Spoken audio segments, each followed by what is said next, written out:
amar as pessoas de verdade, cumprir teu chamado para mim. Amém. Paz, bom dia. Quem não me conhece, eu sou a Carla, né? Pastora dos jovens, esposa do cara mais gato da igreja, mais lindo. Desculpa aí os outros, mas para mim é, né?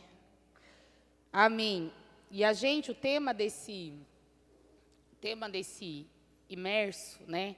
Esse Union, que é um evento de jovens e adolescentes, o tema que Deus deu para a gente é imersos na Arca da Aliança. Ontem a Adriela ministrou um pouquinho sobre a Arca, né? Falou sobre a Arca, a presença de Deus. E eu quero ler com vocês o versículo que é tema, que é base para essas ministrações, que está em Hebreus 9. Hebreus 9, 4. Ontem rolou um desafio aqui, né? Quem ia trazer Bíblia de papel hoje, não é isso?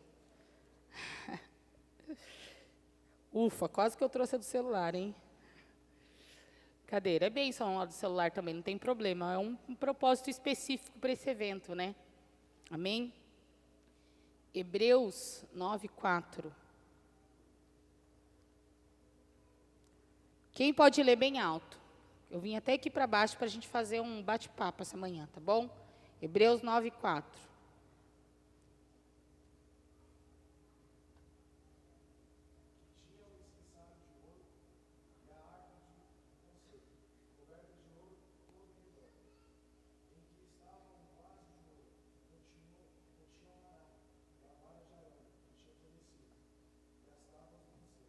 Aleluia. Esse é o versículo tema que Deus deu para a gente, para esse Union. Então, vamos lá. Ontem, a Adriela comentou com vocês que a arca, a presença de Deus, hoje não está mais em um objeto, né? Ela é viva. Ela está nas nossas vidas, não é? A presença de Deus. Mas a Arca da Aliança, ela foi um objeto que Deus usou durante muitos anos para representar a presença dele. Então, a gente vai mergulhar nisso. O que está contido na presença de Deus? O que tem dentro, o que envolve o conceito de presença de Deus? Porque a gente está vivendo uma geração maravilhosa de jovens e adolescentes apaixonados por Jesus, né? A gente já participou de alguns congressos aí, e até esse fim de semana a gente vai em um congresso de evangelismo, num seminário. E a nossa igreja também, né, tem uns cultos especiais, a gente vê o mover do Espírito, uma geração apaixonada, doida por Jesus, né? Uma geração que está vindo sem legalismos, né? O que é legalismos? Pessoas que usam, começam a usar a lei, e viver de lei, de coisas que podem e não podem fazer. Não, é uma geração livre, que adora Jesus, sem ficar tentando ser politicamente correto, né? Você tem que levantar a mão, levanta, não fica preocupado com o que as pessoas estão pensando. Isso é lindo, né? Isso é lindo, mas tem um perigo nisso, né? Tem um perigo, porque às vezes a gente se apaixona tanto por Jesus, vira uma noiva apaixonada por Jesus, mas a gente corre o risco de ir deixando os princípios de Deus, não é? A sã doutrina. A palavra de Deus, ela alerta a gente muitas vezes sobre isso, para não deixar a sã doutrina, aquilo que Deus ensinou. Então, a gente precisa aprender, essa geração precisa aprender a ter o equilíbrio, né? Eu ouvi um post esses dias, as redes sociais são ótimas, né? Elas são informativas, você fica sabendo, mas também tem muita coisa que não presta, e tem muita coisa que presta, como tudo na vida. Então, a Bíblia fala o quê? Retém o que é bom, né? Enfim, eu vi um post esses dias que falava assim: Jesus, ele vem buscar uma noiva, uma igreja gloriosa, uma igreja limpa, uma igreja santificada. Mas tem gente que está tão carente que está achando que é a noiva de Jesus sozinha, né? Vive uma carência que está achando que é a noiva de Jesus sozinha, né? Quer viver só, como a Adriela falou ontem, quer viver só de momentos de presença. Mas os momentos de presença é uma vida. É uma vida de presença, de sã doutrina, de obediência, né? Por isso que essa manhã a gente vai falar sobre 4 itens, né? A gente falou sobre a Arca da Aliança durante todo o evento. Aí a gente vai falar hoje sobre as tábuas do pacto, né? As tábuas do concerto, a palavra de Deus. Depois a gente vai falar sobre a vara de Arão que floresceu.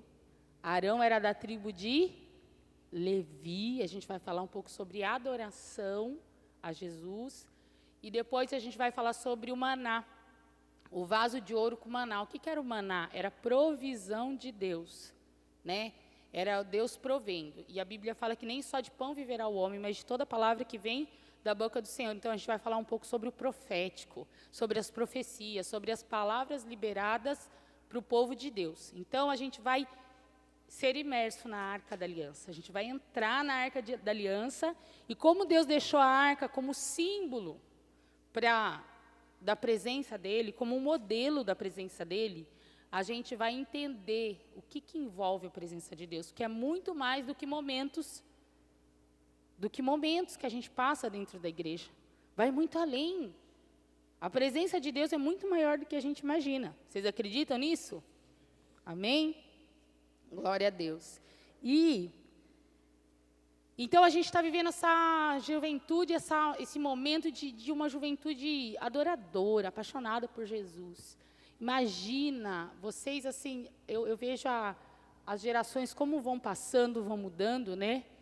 Como Deus se manifesta, vai se manifestando através de gerações. E vocês são uma geração poderosa em Deus, que se vocês tiverem a base dos princípios enraizados no coração, o princípio de Deus, o restante, né? O que vocês vão poder fazer para Jesus, como vocês vão poder se manifestar, vai ser tremendo, vai ser maravilhoso, né?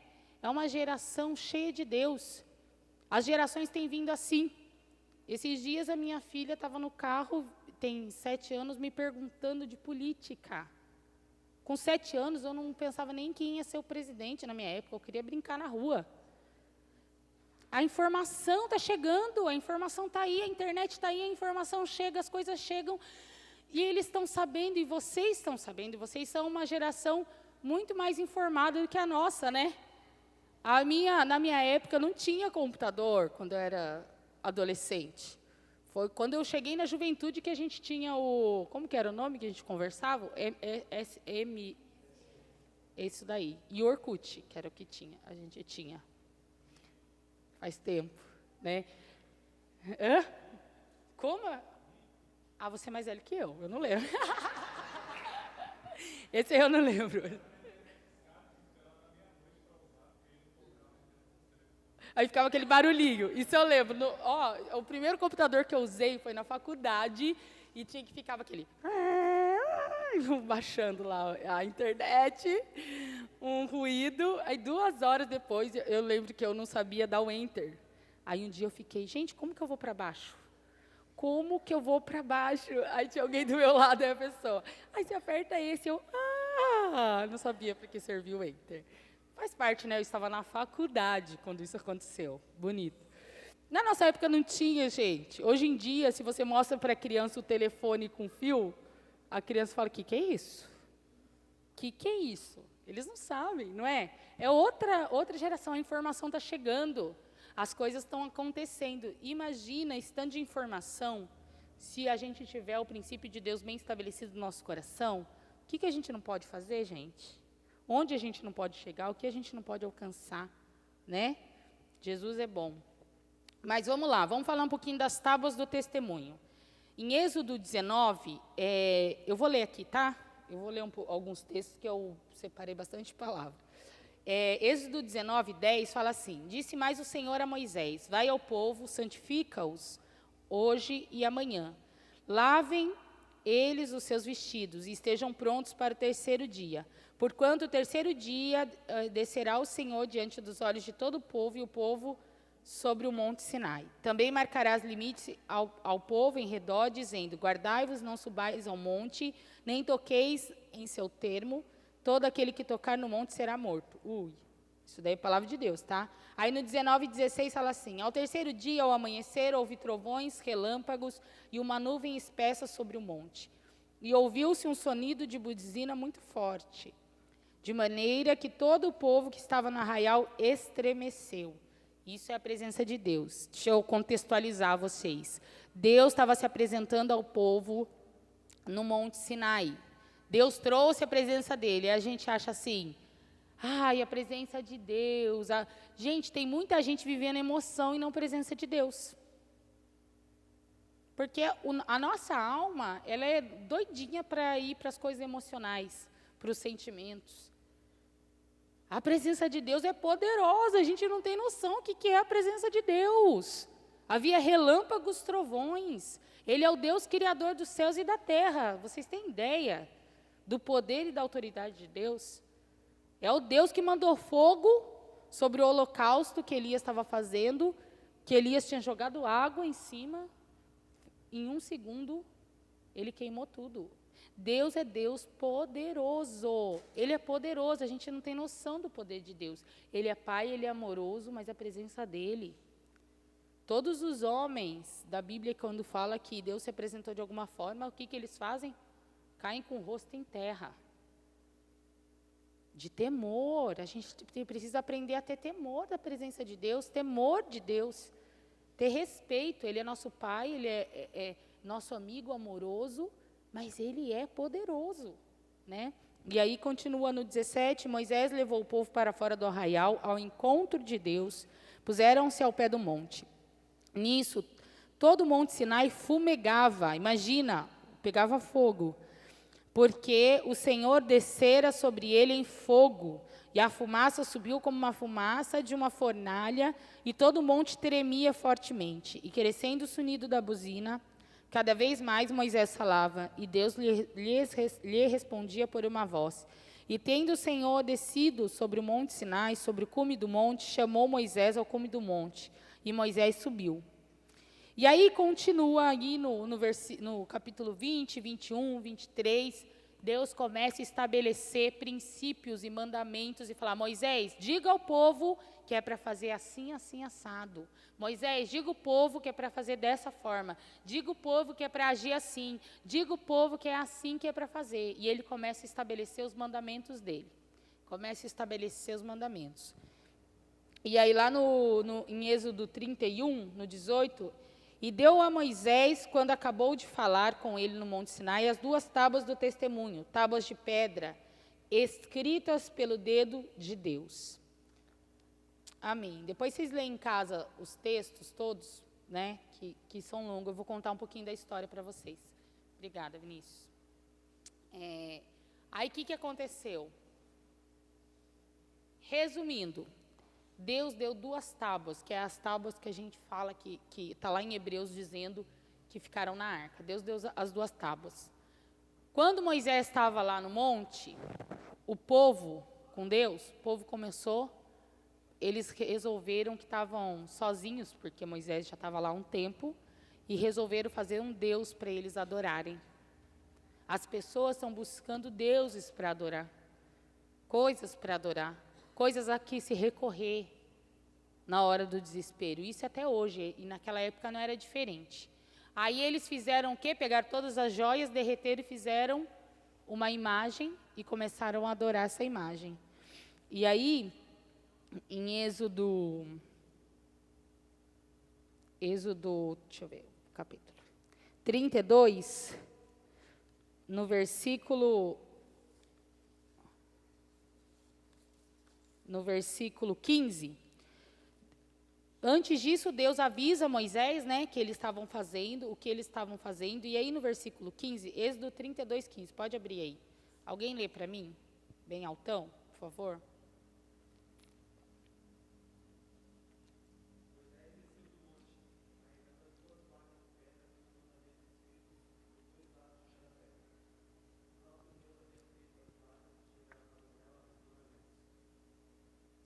E aí no 19, por favor.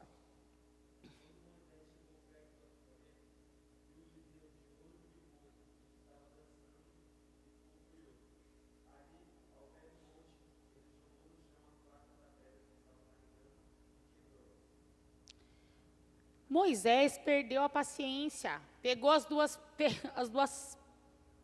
tábuas de pedra que Deus tinha colocado os mandamentos e quebrou. Ele quebrou, porque o povo não estava nem há tanto tempo ali, e eles conseguiram já estar fazendo coisa errada, adorando outros deuses, né? Parece um povo que eu conheço, né? Se a gente fica um tempinho sem Deus falar com a gente, sem Deus dar uma direção, o que a gente faz? Vou fazer o que eu acho melhor fazer, né? Ai, Deus, eu quero namorar. Pronto, todo mundo acordou agora. Falei a palavra, a chave do espírito, namoro. Falou namoro com jovem adolescente, todo mundo acorda. Deus, eu quero namorar. Começa a orar. Aí Deus não responde. Deus não confirma se é ou não é. E o que eu faço? Vou fazer o que eu acho que o Espírito que há em mim quer fazer, né? O Espírito que há em mim, que habita em mim, Senhor, o seu Espírito Santo habita em mim. Então, eu quero tanto namorar com o Zezinho, então, vou namorar o Zezinho. Quero tanto namorar com a Luizinha, vou namorar a Luizinha. Mas nem esperou Deus responder, o Espírito Santo falar com você, né? E é isso que o povo fez. Eu vou tomando as minhas decisões, eu vou adorar um outro Deus. Vou buscar em algum lugar, porque o Deus que está fumegando lá no monte, lá com Moisés, Moisés não desce, vai que Moisés morreu lá no meio do fogo, né? Sei o que eles pensaram, não está na Bíblia isso. Eu não sei o que eles pensaram, mas eles já foram tomando a decisão deles. Aí Moisés desceu, ficou uma fera, né? Com razão. E a Bíblia fala que Moisés era um homem muito manso. Muito manso. O que ele fez com as tábuas que Deus tinha escrito? Quebrou. Um homem muito manso. Irmãos, às vezes a gente começa a achar que a gente é cristão e que a mansidão é você sempre ficar quieto, né? Você nunca se posicionar. Você nunca... Ai, não, ser manso às vezes você está ouvindo a pessoa fazer uma coisa errada, está vendo a pessoa falar mal de outra pessoa, está vendo a pessoa fazendo coisa errada, né? Você está vendo que está indo pelo caminho, está indo lá namorar com a Luizinha, que não é de Deus, você está vendo que o negócio não vai dar certo, mas o que você faz? Ai, não, eu sou cristão, eu não posso falar nada para o meu irmão. Ai, não posso magoar ele porque eu sou cristão. Irmãos, você tem que falar a verdade. Ser cristão é você falar a verdade, né? É você falar, olha, irmão, a Luizinha não está parecendo coisa boa para você, não. Não é? É você se posicionar.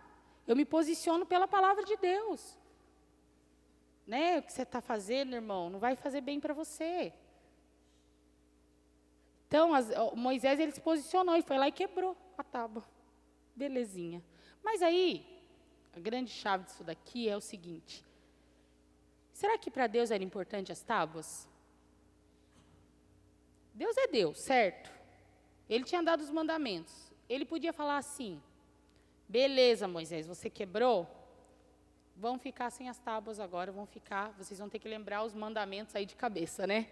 Vocês vão ter que lembrar os mandamentos e acabou. Mas o que Deus fez? Quem conhece essa história? O que Deus fez? Vamos lá, gente, pra vocês falarem também. Mandou o quê? Voltar para o monte. E o que Deus fez lá? Fez o quê? Está com medo de falar? Está errado? Pode falar, gente. Se errar, não tem problema. É para ser um bate-papo. Vai. Quem que fez de novo? Moisés? Olha aquela carinha do WhatsApp. Foi Moisés, será? Vamos ver. Vamos ver. Não fica com medo de falar, não, gente. Se confundir, não tem problema. A gente confunde também. A Bíblia tem muita informação. Ó, 34:1 fala assim. Êxodo 34:1. Vou abrir aqui na minha Bíblia. Quem que vai ler?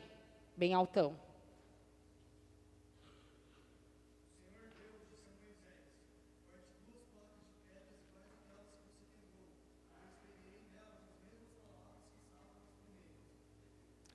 Aleluia. Deus se importa com as tábuas do pacto. Deus falou assim, eu vou escrever outra. Eu vou escrever outra, porque esse povo precisa dos mandamentos. E Deus, ele se importa que a gente guarde os mandamentos. Ele fala até que se a gente o ama, nós guardamos os mandamentos dele. A única forma de saber que uma pessoa ama a Deus é quando guarda os mandamentos dele. Então não adianta falar assim, eu tenho Cristo no meu coração.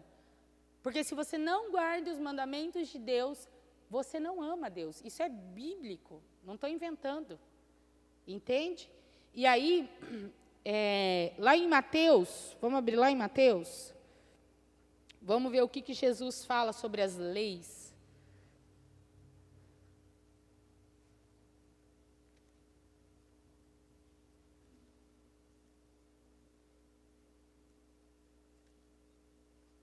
Mateus 5.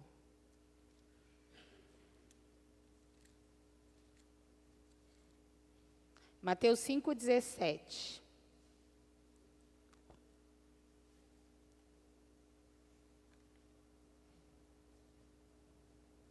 Até o 20. Alguém pode ler, por favor?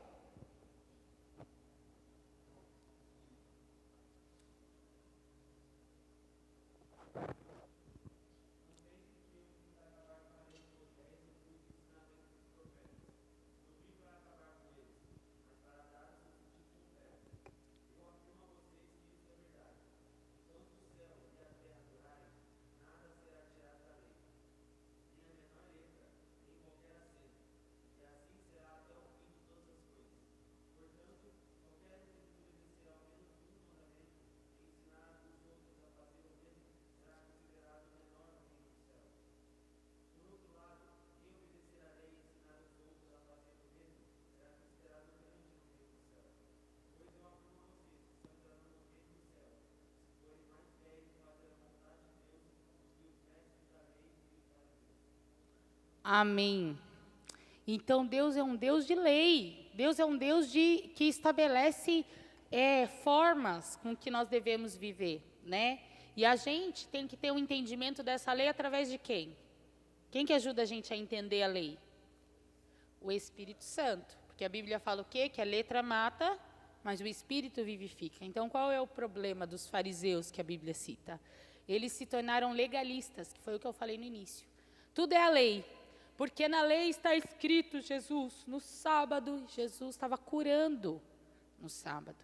Começa a se apegar às leis e ignorar o contexto das leis. Se apega a pontos específicos, versículos específicos, e não olha todo o contexto.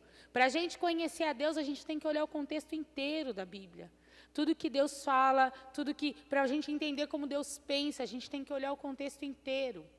Né? E Deus é ótimo, porque Ele era maravilhoso, Ele instituiu as leis, estabeleceu. Jesus fala, eu vim para cumprir a lei, mas Deus ele é ótimo em surpreender a gente. Quando a gente acha que está pensando uma coisa certa, Deus vem e fala, não é bem assim, né? Não é bem assim. E Jesus fez isso muitas vezes. Quantas vezes a mulher adúltera? Jesus demais, né? A mulher adúltera, porque na lei está escrito que se a mulher adulterar, ela tem que ser apedrejada.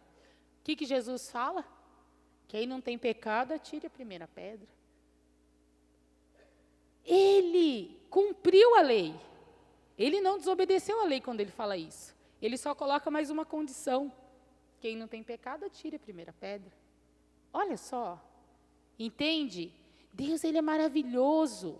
E a gente tem que entender Ele como um todo, através do Espírito Santo e o conhecimento da palavra. Então, precisa ler a Bíblia. Não dá, o André ministrou uns dias atrás aqui, não dá para viver só assistindo pregação, gente. Seu alimento é assistir pregação. Pregação é uma bênção. Tem uns homens e umas mulheres de Deus aí, rodando na internet. Mas você tem que ter relacionamento com Deus, você tem que ter relacionamento com a presença, você tem que saber as tábuas do pacto, você precisa estudar, você precisa conhecer. Lá na sua casa, você e o Espírito Santo, deixa Deus falar, né? E sobre o que a Bíblia fala? Vocês sabem? Tem um versículo, só vou citar aqui para vocês, em Mateus 24, 35, fala: passará os céus e a terra, mas as minhas palavras jamais passarão. As palavras de Deus, os princípios de Deus são eternos, eles não passam. Mas do que fala a Bíblia? Alguém já leu a Bíblia inteira? Levanta a mão, quero ver. Já leu inteira? Do que fala a Bíblia? O que tem na Bíblia? Um monte de coisa. Jesus, olha, que bênção! Glória a Deus, Vinícius, que bom.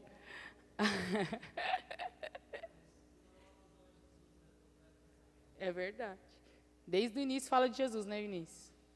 Que mais que fala a Bíblia? Vamos ver quando vocês estão sabendo de Bíblia. Gênesis fala do quê? Criação. Ah, que escolinha dominical. Vamos ver. Vai, fala da criação, fala de guerra. Fala, guerra de quem? Google. Hã? Os israelitas em Gênesis. Quem que fez guerra lá em Gênesis? 5 reis contra 4 reis. Né? E Ló se meteu nisso, Abraão foi lá socorrer a Ló. Quem que era Ló?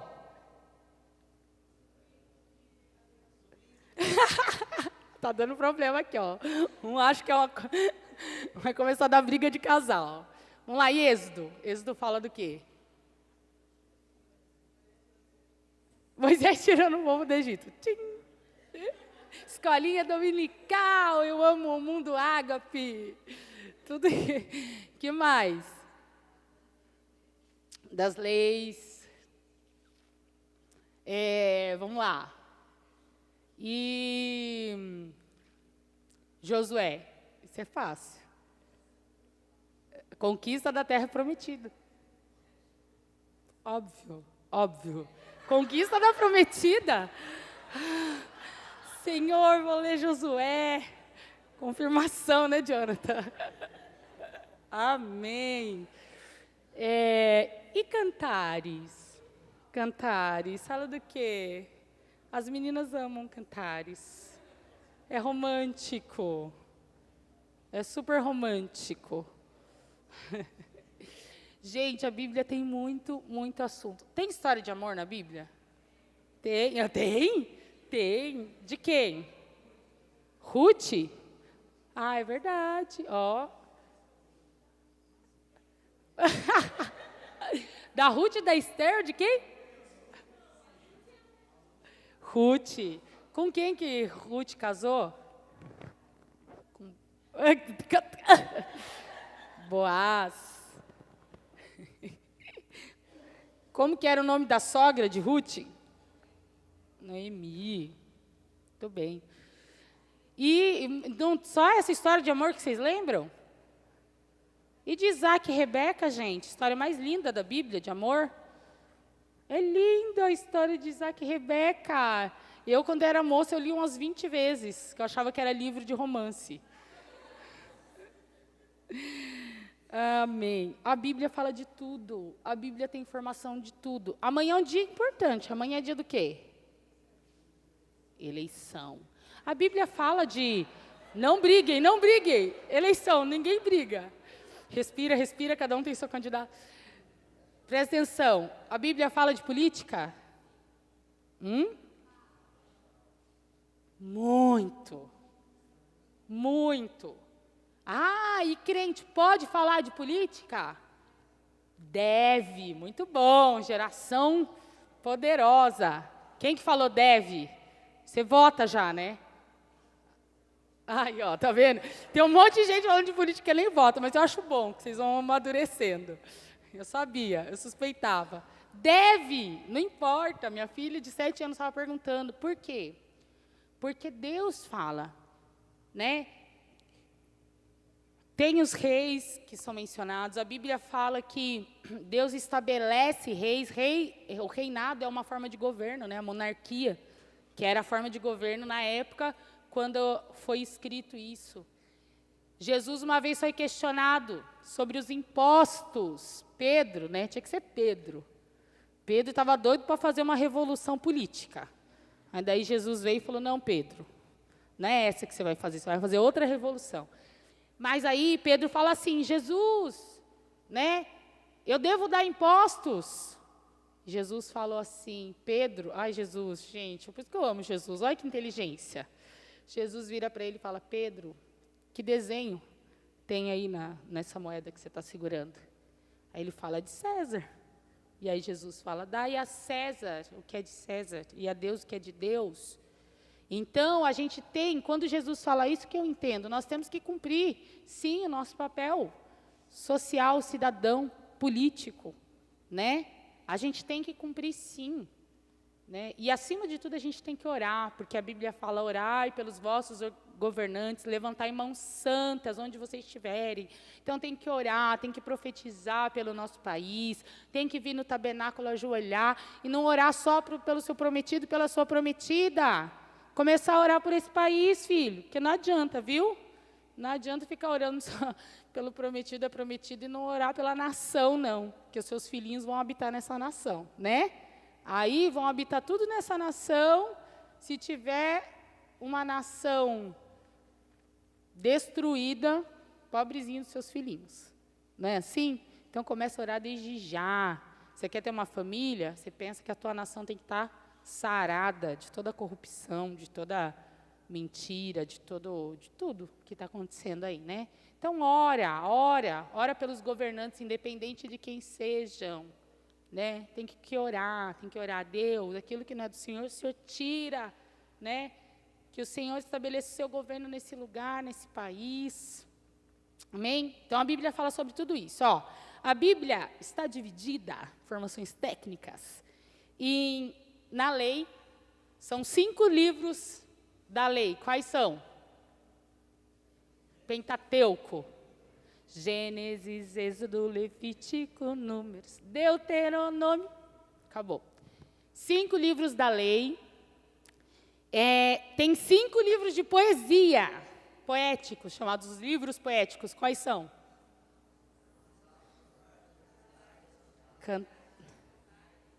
Eclesiastes, Cantares. Faltou um.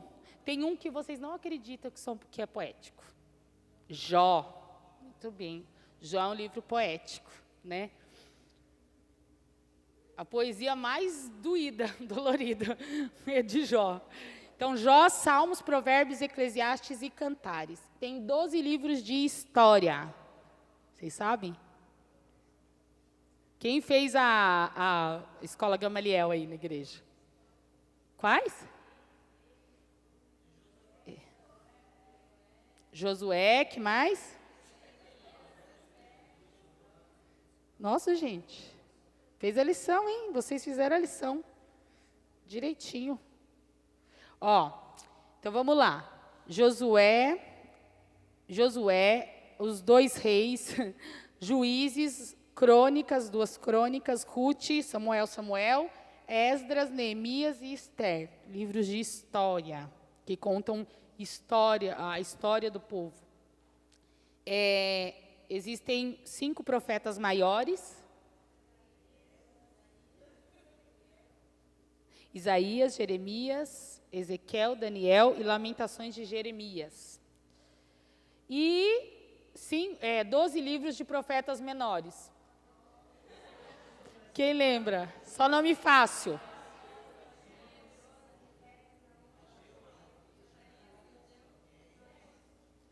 Letícia tá... Deixa ela. Vou explicar, é que a gente fica cantando essa musiquinha para ela. Gênesis, Êxodo, quando era criança, viu? Isso é fruto da uma família, quando a família é bênção, a gente gera fruto, entendeu? Então, ó, Oséias, Joel, Amós, Obadias, Jonas, Miqueias, Naum, Abacuque, Sofonias, Ageu, Zacarias, Malaquias. 3:10. Trazei todos os dízimos à casa do tesouro. que haja mantimento. Isso aí a gente já conhece, né? Todos os cultos. E no Novo Testamento são 4 evangelhos, pelo amor de Deus. Quais são? Esse eu não preciso nem falar. Um livro de história, que é eu ia falar qual? Atos. E são 21 cartas, epístolas. Olha só, não vou ler todas, que vocês já sabem. E um livro de profecia. Apocalipse, muito bem.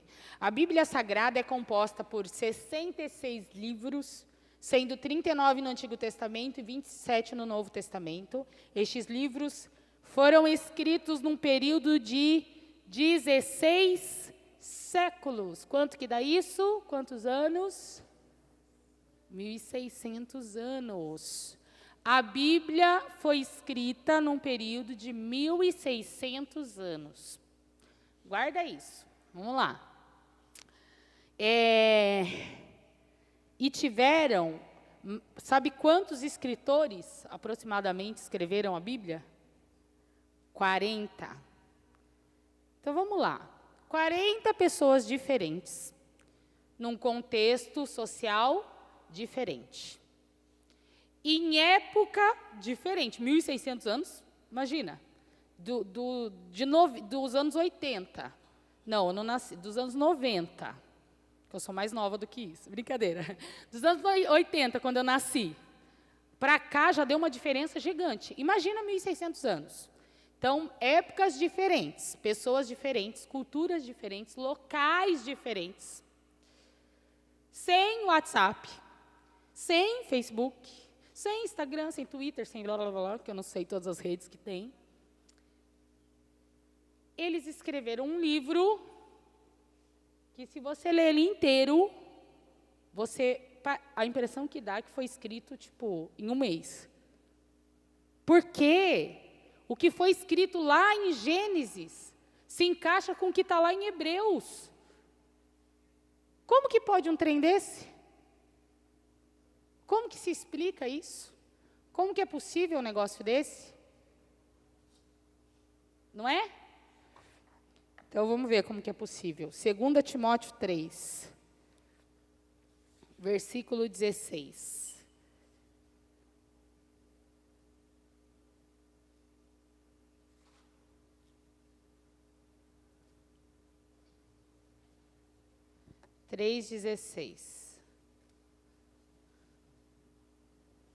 Quem que vai ler bem altão aí?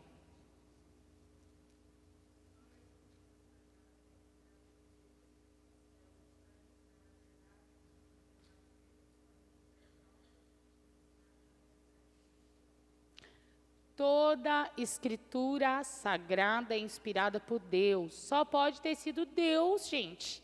Só pode ter sido Deus que inspirou cada um desses homens a escrever essas palavras. Não tem como. Em 1.600 anos, o povo falar a mesma língua. Não é?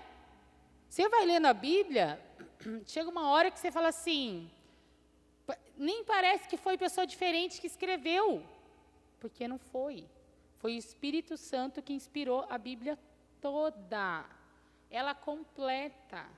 E ela está aí à disposição da gente.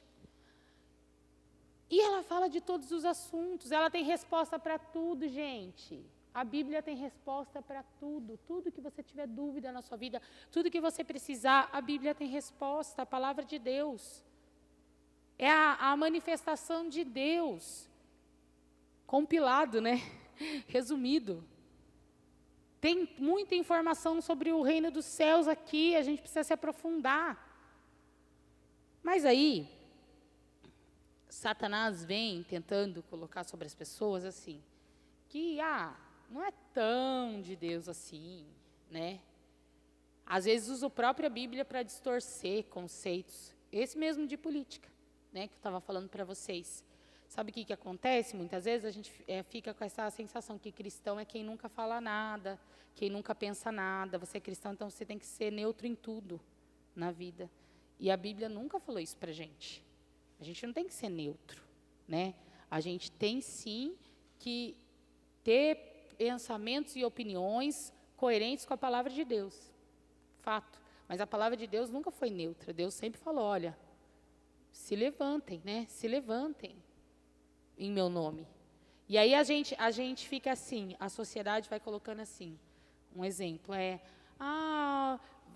você cristão, você tem que amar, aceitar tudo. Não, eu não vou aceitar o que é pecado, o que é errado. Eu não vou aceitar o que é errado, o que é pecado. Se eu ver o meu amigo, eu sou amiga da Gabi, e eu ver que ela está indo pelo lugar errado, né? Se eu perceber que ela está indo pelo caminho errado, eu vou alertar a Gabi. Fala, Gabi, olha, na Bíblia fala assim, assim, assado. Eu não vou falar a minha opinião, o que eu penso, porque às vezes a gente pensa errado, né? A gente tem opinião errada, a gente erra, a gente falha. Mas, segundo a palavra de Deus, eu tenho direito para falar para ela, Gabi, olha, na palavra está escrito assim. Pensa bem no que você vai fazer. Sabe? A gente vai criando um monte de conceito errado. Através do quê? Da interferência satânica. Né? Ele vai permeando informações na nossa vida. A gente vai começando a achar, tal coisa não tem nada a ver, não é tão assim. Gente, o Monte Sinai fumegava, pegava fogo, Deus é poderoso. A gente começa a achar que não tem tanto problema. Não tem tanto problema falar palavrão. Tem sim, a Bíblia fala sobre essas palavras, esse tipo de palavra. Não tem tanto problema eu me relacionar com qualquer um. Tem sim, Deus tem relacionamentos saudáveis para você. Começa a olhar pela luz da palavra. Pela luz da palavra, né? Aquilo que o Espírito Santo traz através da palavra. Então, a Bíblia, ela tem conselhos. E aí, o Satanás vai começando a colocar dúvida. Será que a Bíblia é mesmo inspirada por Deus? A Bíblia, será que... mas a ciência diz... Aí, beleza, você acredita em Deus lindo. Escola dominical, mundo ágape inteiro, você passa crendo em Jesus. Aí, vai lá, depois do mundo ágape, vocês vão para onde? Qual que é a próxima fase? Avalanche, os adolescentes. Mundo Ágape, parte 2. Brincadeira, gente. Enchendo o saco. Então, vai lá para os adolescentes. Né? Vai para o Avalanche. Aí chega lá, não, sou apaixonado por Jesus. Aí, quando chega depois, é para onde? Mundo Ágape, parte 3. Aí, a gente chega lá. Né? Nos jovens. Aí você vai para onde também? Na mesma época?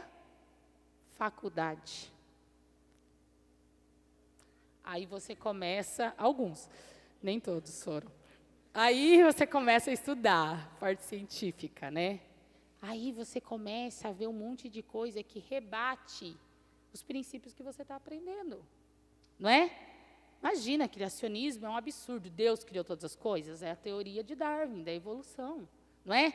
Imagina, aí você vai lá, pega um professor até na escola, né? Pega um professor que não acredita em Deus, quem está aí no ensino médio e tal. Começa a ensinar um monte de coisa que você não aprendeu aquilo no mundo ágape. Que você não aprendeu aquilo na igreja, que você não ouviu aquilo no culto. E você começa a entrar em parafuso e falar assim, o que será que é verdade? Vou falar um negócio para vocês. A Bíblia é ciência. A Bíblia é científica. A Bíblia se comprova. Racionalmente falando, cientificamente falando, é impossível 40 autores diferentes, em épocas diferentes, contextos diferentes, escreverem uma mesma linguagem. Não tem como. É um negócio doido. Como também é doido como as pessoas que não têm o Espírito Santo leem a Bíblia inteira e não conseguem entender. E gente que nem estudou, que nem tem formação, que fala errado, quanto pastor chamado por Deus, que não tem nem formação, que fala errado, consegue entender as coisas mais complexas, porque é complexo, é um livro erudito. As coisas mais complexas escritas aqui. Uma pessoa sem estudo. Pedro, o apóstolo Pedro, indouto. Como que pode um negócio desse, se não é revelação do Espírito Santo? Então, quer pensar científico? Vamos pensar científico. Vamos lá para Isaías. Vou pedir para vocês abrirem esse versículo. Isaías 40, 22.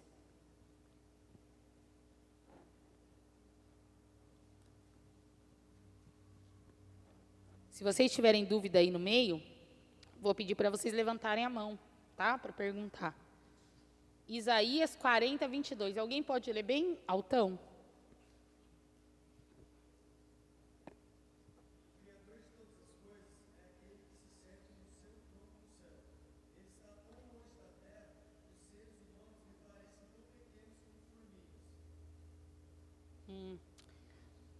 Alguém tem outra versão aí? Ah.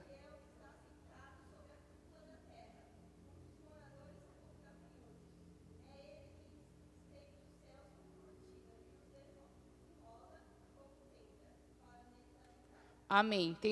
Boa essa versão. Tem outra? Quero ler todas as versões que tem de tradução. Alguém tem uma versão diferente dessas duas? Não? Vou ler a minha, tá? E ele é o que está assentado sobre o círculo da terra, cujos moradores são para ele como gafanhotos.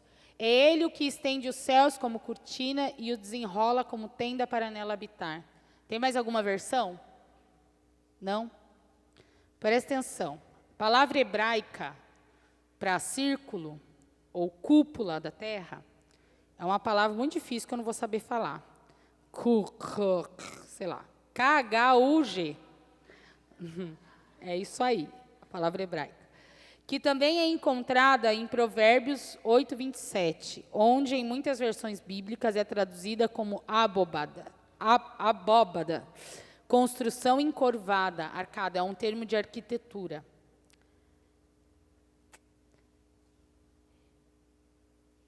Embora na maioria das versões bíblicas modernas se traduzam como círculo, um bom caso pode ser feito de que esfera era o sentido pretendido pelo hebraico original. Ponto. Carla, o que isso tem a ver, né? Estou pairando. Aí está escrito em Isaías que Deus está assentado sobre o círculo da terra, sobre a esfera da terra, né? Sobre uma construção arquitetônica arcada. E Isaías foi escrito em 740 a.C. Vocês sabem quando foi descoberto que a Terra era redonda? Será que em 740 a.C. o ser humano já sabia que a Terra era redonda? Como que pode? Está escrito que Deus está sentado sobre a esfera, sobre o círculo da Terra. Em 740 a.C., quando os homens não sabiam que a Terra era redonda. Porque começou a se falar que a Terra poderia ser redonda com Aristóteles, né? Mais ou menos em 330 a.C. Eram teorias, falava-se, fazia uma ideia, mas não era nem comprovado que a Terra era redonda. Existia satélite naquela época. Alguém já tinha ido para o espaço? Como que é que o pessoal fala, né, que achavam que a Terra era, Colombo achava quando veio para o Brasil? Sim, né, ia cair no final. 740 a.C., Isaías escreve sobre a esfera da Terra, o círculo. Será que a Bíblia é verdadeira? Será que foi inspirada por Deus? Ou será que os homens inventaram e começaram a escrever coisas? Será que a Bíblia é científica? Ela comprova cientificamente? Como que pode um livro perdurar tantos anos, e ser atual até hoje? A gente tem que começar a valorizar esse tesouro que a gente tem nas nossas mãos. Não é? O próprio Deus se revela a nós, gente. Isso daí é muito louco. É muito louco. E lá em Jó, outra referência, Jó 26:7 fala assim: ele estende o norte sobre o vazio e suspende a terra sobre o nada. provavelmente escrito há vários séculos antes de Isaías, afirma que Deus suspende a terra sobre o nada, indicando que os antigos hebreus tinham uma compreensão bastante sofisticada da cosmologia. Aí eu coloquei aqui, acrescentei, ou melhor, a revelação do Criador, do que criou os céus e a terra e todo o universo. Não tinha satélite. Como que eles sabiam que existia um universo, que a terra estava sobre o nada? Ninguém, naquela época de Jó não sabe exatamente a data em que foi escrita, mas estima-se que pode ser um dos livros mais antigos da Bíblia. Como que pode falar de conceitos tão específicos da astronomia?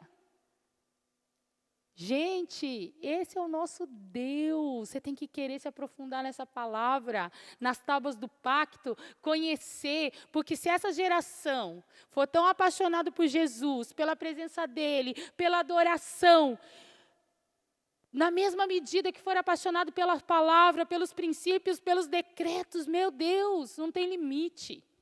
Não tem limite para o tanto que vocês vão avançar com o reino de Deus, o tanto que vocês vão levar o reino de Deus. Aleluia! Um dia minhas filhas vão estar sentadinhas aí, não falta muito, ainda daqui 4 anos minha filha vai para o Avalanche. Não falta muito, daqui a pouco tempo as minhas filhas vão estar sentadinhas aí ouvindo, e um de vocês vai estar aqui, ó, ensinando sobre a palavra, e você vai saber falar, você sabe quem foi, quem fez, como que Deus usou, quem foi, deixa eu ver, vou pegar um nome difícil. Ih, nem eu sei. Quem que é? Era a esposa de Débora. Ô, louco, fala o nome de novo. Lapidote. Laptop. Gente, que bênção! É isso aí, vocês vão estar aqui. Joquebede, quem foi Joquebede? Quem sabe? A mãe de Moisés. Gente, vocês vão estar aqui ensinando. Vocês vão pegar e vão falar, sei lá, da Joquebede, e Deus vai dar uma pregação para vocês sobre Joquebede. O que Deus pode fazer. Aí vocês vão estar lendo a Bíblia. Vocês vão estar lendo a Bíblia, e aí vocês vão ver aqui a vida de Boaz. Boaz foi o que casou com Ruth. E vocês vão falar assim, eu quero ser um homem igual Boaz. Eu quero ser homem de verdade igual Boaz. Homem é homem, né? Homem é homem, que homem tem que ser homem, né? De atitude, com liderança, sacerdote, autoridade do Senhor, né? Não hominho. Parar de profetizar que vocês são hominhos, vocês são homens. Homens, né? Tem decisão, tem atitude, tem autoridade no espírito. Tem conhecimento de Deus. Boaz era assim. Ele foi lá e falou assim, vou casar com Ruth. Vou ver se tem outro parente remidor aí, né? Que naquela época era por parente. E ele foi lá e falou, não, você quer, vai remi-la? Não vou, então deixa que eu cuido dela. Tá. Isso sim, vocês vão ler a Bíblia e vão falar, eu quero ser como Esther. Quero ser como Esther, que foi lá. Não teve medo, orou, intercedeu pelo seu povo, se colocou diante do rei, clamou pelo seu povo. Né? E vocês vão lendo a Bíblia e vão crescendo e vão ensinando as próximas gerações. E, por último, né, em Mateus 12, 34, a parte B do versículo fala assim, pois do que há em abundância no coração, disso a boca fala. Aquilo que está no seu coração é disso que a sua boca vai falar. E o que está no coração de Deus? Aqui, ó. Aqui, ó. O que está no coração de Deus? A palavra de Deus retrata o que está no coração de Deus. Mostra para a gente quem é Deus, como Ele age, o que Ele faz. Amém? Então, se você quer conhecer Deus, se você quer ser cheio da presença dEle, mergulha, vamos imergir, né? Imerso na palavra de Deus, nas Escrituras, no conhecimento de Deus. Conheça o Deus que você serve. Não fica baseado só nas pregações que você ouve aí pela internet. Se aprofunda nas Escrituras. Se aprofunda nas Escrituras. Queira ler a Bíblia. Queira conhecer como que Deus age, como que Deus pensa. Qual o princípio? Deus, como que eu tenho que agir amanhã na votação, né? Deus, como que eu tenho que agir na minha casa com meu pai, com a minha mãe? Deus, como recorre a ela, aos ensinamentos de Deus. Eles são os princípios, são o norte. Amém?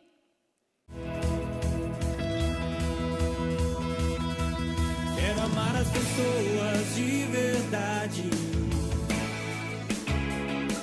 cumprir teu chamado para mim.